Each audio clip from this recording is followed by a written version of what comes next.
We begin the Wednesday recap with an exercise. Here's one for you to do at home. Look around you, wherever you live, and ask yourself, what does this place say about me? I know, be fair, we've just had the builders in or whatever. But no, what does this place, because where we live has an awful lot to say about us. Okay, having done that, I'm assuming that you hit pause on the video. Then turn to Genesis chapter 2 and ask the same question, what does it say about God? Because this is the place where God lives with his creation, Garden of Eden. Look at the features. What does it say about him?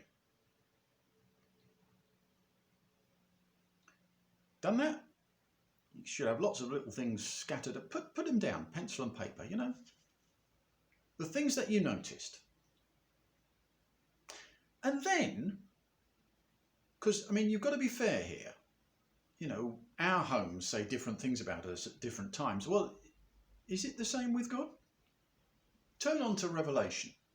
And look in Revelation 21 and 22.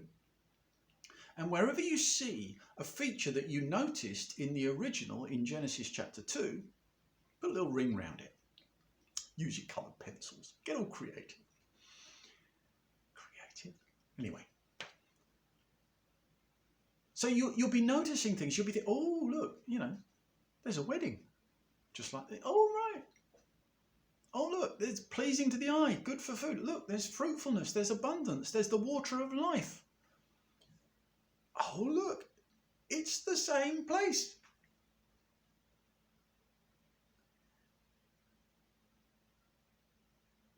There's a lot because it is the same place.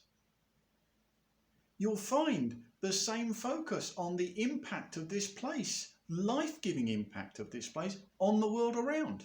It's there in Revelation. It's there in Genesis chapter 2. It's the same place because he's the same God, of course.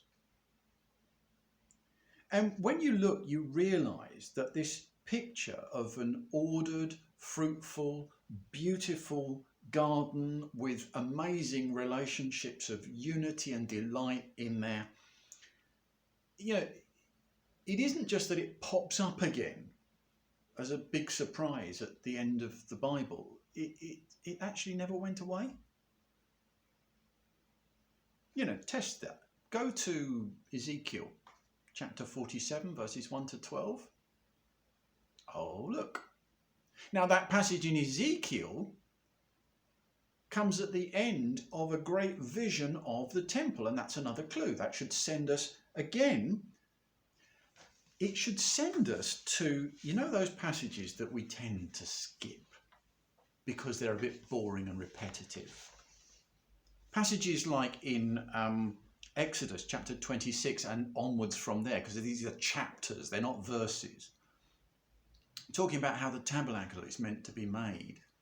And you could look again at Solomon's temple, you know, 2 Chronicles chapter 3 and thereafter, and as well in Ezekiel's vision. Those bits that we do tend rather to skip over. What if we weren't to skip over them? What if we were to read them and look at the detail, looking for the same features that we've noticed in God's house, in the Garden of Eden, Genesis chapter 2, and in Revelation?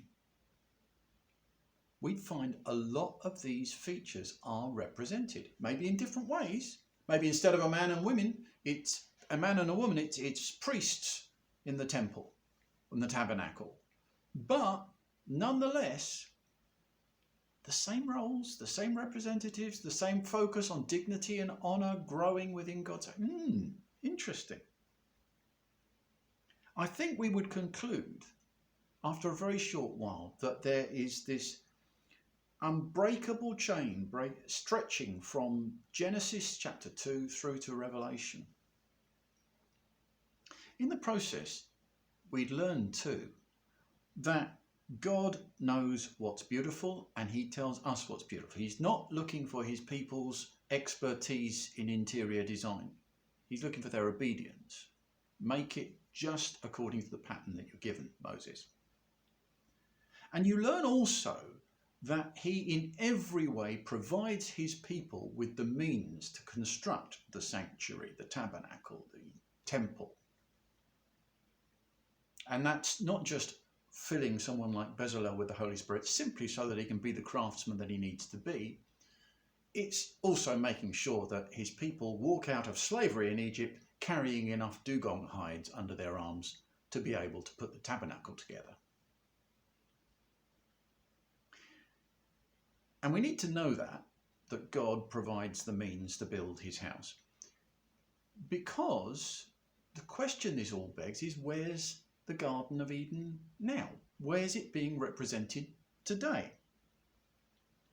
I'm sure you're asking that question. I'm very glad you're asking that question, because Jesus is answering that question in John chapter 4, talking with a woman at a well, and again, echoes there of that first garden.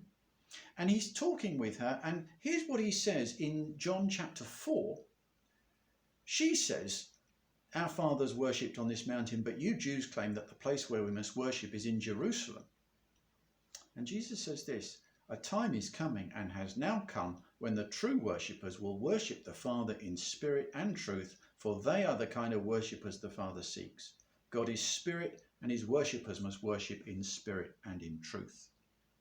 So Jesus is talking about a time when the Garden of Eden won't be represented anymore by physical buildings, but by people together, worshipping in spirit and in truth. It's the same picture. It's going to be the same house. It's going to be the same beauty and fruitfulness, the same life-giving relevance for the people all around. But we're in it if we're in Jesus.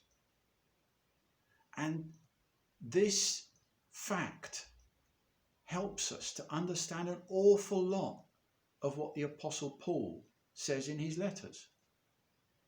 For instance, where he talks about, "In him you are being built together to become a dwelling in which God lives by his Spirit."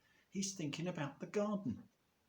When he talks about, in Galatians chapter 5, the fruit of the Spirit, that phrase just doesn't spring unbidden to his mind out of a clear blue sky. He's thinking about the garden and the fruit that's abundant in that garden, isn't he? And then think of those difficult passages, really difficult to us, probably because we come to them with all the wrong questions. When in 1 Corinthians 11 or 1 Timothy 2 or Ephesians chapter 5, when Paul writes as he does, maybe he's not actually thinking at all about how the church can be an equal opportunities employer, or about how men can keep the women under the thumb and both at home and in church.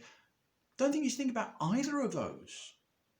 Maybe he's thinking about the original Garden of Eden and how it can be represented today, with what kind of behaviours and what kind of relationships. And what he's asking is it pleasing to the eye, to God's eye? And is it good for food? Will it sustain life all around? And maybe, in the light of what we've seen today, those are the kind of ways that we should be thinking too.